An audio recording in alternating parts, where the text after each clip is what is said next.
اب یہ حضرت ابو ہریرہ رضی اللہ تعالیٰ عنہ کے پاس آیا، آپ آخری وقت میں ہیں، فوت ہونے کے قریب ہیں۔ مروان نے آ کر کہا ما وجدت علیک فی شیء منذ اصطبحنا الا فی حب الحسن والحسین۔ اے ابو ہریرہ،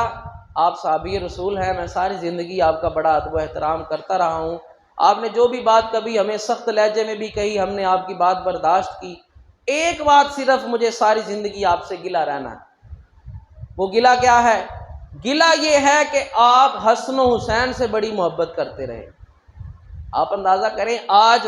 اگرچہ کسی سے بھی ہم کہیں فلاں دشمن اہل بیت ہے، فلاں اہل بیت سے محبت نہیں کرتا، ہر بندہ کہے گا کہ میں محبت کرتا ہوں، لیکن سارے محبت کرنے والے نہیں ہیں۔ یہ میں اس دور کی، ابھی صحابہ موجود ہیں، یہ میں اس دور کی بات کر رہا ہوں کہ اس وقت سے، کیونکہ البدایہ میں امام ابن کثیر نے اس حدیث کو روایت کیا ہے کہ آقا علیہ الصلوۃ والسلام نے فرمایا میری اہل بیت میرے جانے کے بعد بہت زیادہ دکھ، تکالیف اور آزمائشوں میں مبتلا ہو۔ اسی لیے تو آقا علیہ الصلوۃ والسلام نے بار بار ارشاد فرمایا، اور مستدرک للحاکم کی حدیث ہے، حضور نے فرمایا اگر کوئی بیت اللہ کے چکر لگاتا ہے، صفا مروہ کے درمیان دوڑتا ہے، زکوٰۃ بھی ادا کرتا ہے، حج بھی کرتا ہے، اس کے دل میں میری اہل بیت کی محبت نہیں ہے، وہ بندہ دوزخی ہے۔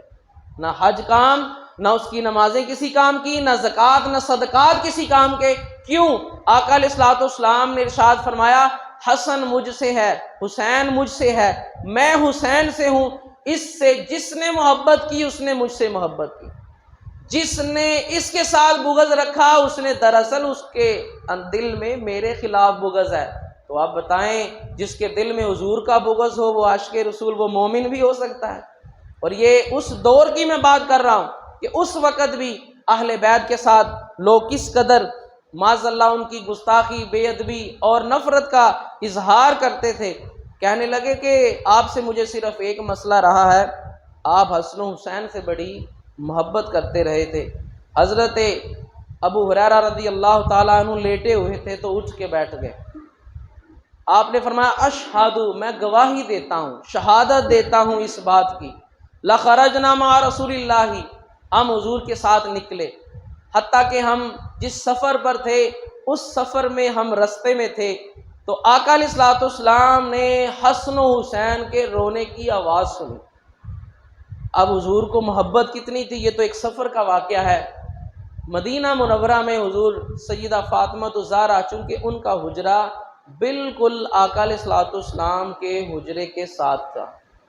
اور آج جو ہم سلام عرض کرنے کے لیے حضور کی بارگاہ میں حاضر ہوتے ہیں، جو احباب گئے ہوں گے یا ٹی وی میں ویڈیو میں دیکھا ہوگا، وہ جو جالیاں ہمیں نظر آتی ہیں، روضہ مبارک کی جالیاں، ان جالیوں کے اندر دو حجرے ہیں۔ ایک آقا علیہ الصلوۃ والسلام کا حجرہ جو سیدہ عائشہ صدیقہ کا گھر تھا، یعنی ان کو حضور نے دیا اور ان کے پاس حضور رہتے، ایک وہ حجرہ ہے جہاں حضور کا آج بھی مزار مبارک ہے، قبر مقدس ہے، ایک وہ حجرہ، اور دوسرا وہ حجرہ اور وہ مکان اس جالیوں کے اندر ہے جو سیدہ فاطمہ الزہرا کا گھر تھا۔ یہ دونوں گھر آج بھی ان جالیوں کے اندر، باقی اس کے ارد گرد وہاں انہوں نے نشان لگائے ہیں، یہاں فلاں ام المومنین کا گھر تھا، یہاں فلاں کا گھر تھا، یہاں فلاں صحابی کا گھر تھا، لیکن جالیوں کے اندر صرف آج کے دن میں دو حجرے ہیں، وہ سیدہ فاطمہ الزہرا کا ہے اور سیدہ عائشہ صدیقہ رضی اللہ تعالیٰ عنہما کا ہے۔ اب یہ سفر کی بات جو میں آپ کے سامنے کر رہا ہوں، سفر کے علاوہ حضور سیدہ فاطمہ الزہرا کے گھر کے سامنے سے گزرے، امام حسین کے رونے کی آواز آ رہی ہے، جن کے رونے کو حضور برداشت نہیں کرتے، اور رونا، بچہ روتا ہے، بچے کو بھوک لگی ہو وہ پھر بھی روتا ہے،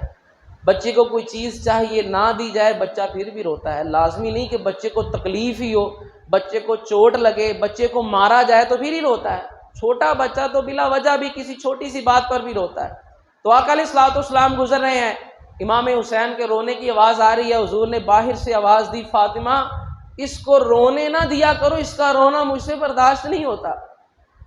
بچہ دودھ کے لیے بھی تو رو سکتا ہے، بچہ کسی کھلونے کے لیے بھی تو رو سکتا ہے، حضور کو محبت کتنی ہے کہ بس اس کے رونے کی آواز مجھ تک نہ آئے۔ اب یہ سفر کا واقعہ ہے، حضرت ابو ہریرہ اپنی وفات سے قبل بیان کر رہے ہیں، ہم حضور کے ساتھ تھے، اور حضرت امام حسن و حسین وہ سیدہ فاطمہ کے ساتھ تھے، وہ بھی سفر میں ہمارے ساتھ تھیں، ان کے رونے کی آواز آئی۔ آقا علیہ الصلوۃ والسلام اپنی سواری پر تھے، حضور نے اپنی سواری کو ذرا تیز کر لیا، وہ آگے ہوں گے۔ اب حضور نے جب سیدہ فاطمہ الزہرا سلام اللہ علیہا ان کے اس سواری کے پاس حضور نے اپنی سواری کی تو آقا علیہ الصلوۃ والسلام نے فرمایا ما شأن بنیا، میرے بچوں کو کیا ہوا ہے، میرے بیٹوں کو کیا ہوا ہے؟ سیدہ فرماتی ہیں العطش، حضور پیاس کی وجہ سے رو رہے ہیں۔ فاخلف رسول اللہ الی شنۃ، حضور آپ نے پھر اپنی سپیڈ، اپنی رفتار کم کی اور پیچھے قافلے کے ساتھ آئے۔ آقا علیہ الصلوۃ والسلام نے اعلان کیا فنادا هل احد منکم معہما، کسی کے پاس پانی ہے؟ اگر کسی کے پاس پانی ہے تو لاؤ، دو مجھے۔ اب حضور کا اعلان جب سنا سارے صحابہ اپنی وہ جو مشکیں، پانی کے جو برتن جو بھی ان کے پاس تھے سب نے دیکھے، کسی کے پاس بھی پانی موجود نہیں تھا، ختم ہو گیا۔ ممکن ہے کہیں آگے سٹے کرنا ہو پانی کے پاس تو وہاں پر پھر دوبارہ پانی بھر لیا جائے، لیکن اس وقت پانی ختم ہو گیا۔ اب آقا علیہ الصلوۃ والسلام نے فرمایا، آپ دوبارہ واپس آئے، حضور نے فرمایا ناولنی احدہما، فاطمہ ذرا ان میں سے ایک کو پہلے مجھے دو۔ سیدہ نے حضرت امام حسن کو حضور کی ہاتھوں میں پکڑا دیا۔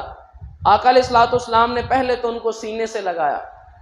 سینے سے لگا کر حضور نے ان کا سر مبارک پکڑا اور ان کے منہ کے اندر حضور نے اپنی زبان مبارک ڈال دی۔ اب بچہ ہے، پیاسا ہے، حلق خشک ہے، زبان خشک ہے، اب جس وقت وہ زبان کو چوسے گا تو ظاہری بات ہے اس کو تری محسوس ہوگی، بچے کا جو خشک حلق ہے وہ ٹھیک ہو جائے گا۔ اب آقا علیہ الصلوۃ والسلام نے، حضرت ابو ہریرہ فرماتے ہیں کہ جب امام حسن کو پکڑا تب تک حضور نے ان کے منہ میں اپنی زبان رکھی جب تک وہ چپ نہیں کر گئے، پھر آپ نے واپس دیے اور کہا حسین کو دو۔ اب آقا علیہ الصلوۃ والسلام نے حضرت امام حسین کو پکڑا اور پھر ان کو اپنے سینے سے لگایا اور پھر آقا علیہ الصلوۃ والسلام نے ان کے منہ میں اپنی زبان ڈالی اور تب تک حضور نے ان کے منہ میں اپنا لعاب، اپنی زبان مبارک رکھی جب تک وہ بھی چپ نہیں کر گئے۔ حضرت ابو ہریرہ مروان کو یہ کہتے ہیں لا احب ھذین وقد رأیت ھذا من رسول اللہ،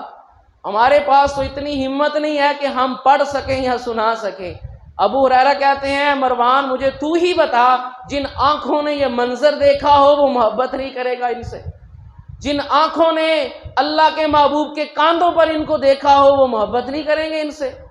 جن آنکھوں نے آقا علیہ الصلوۃ والسلام پر نماز کے دوران کھیلتے ہوئے دیکھا ہو، جن آنکھوں نے خطبہ چھوڑ کر ان کو اٹھاتے ہوئے دیکھا ہو، بتاؤ کیا وہ ان کے ساتھ محبت نہیں کریں گے؟ تو میں ان سے اس لیے محبت کرتا ہوں کہ ان کی محبت دراصل وہ اللہ کے محبوب کی محبت ہے، جو ان کو محبوب بناتا ہے وہ اللہ کا بھی محبوب ہے، اللہ کے محبوب کا بھی محبوب۔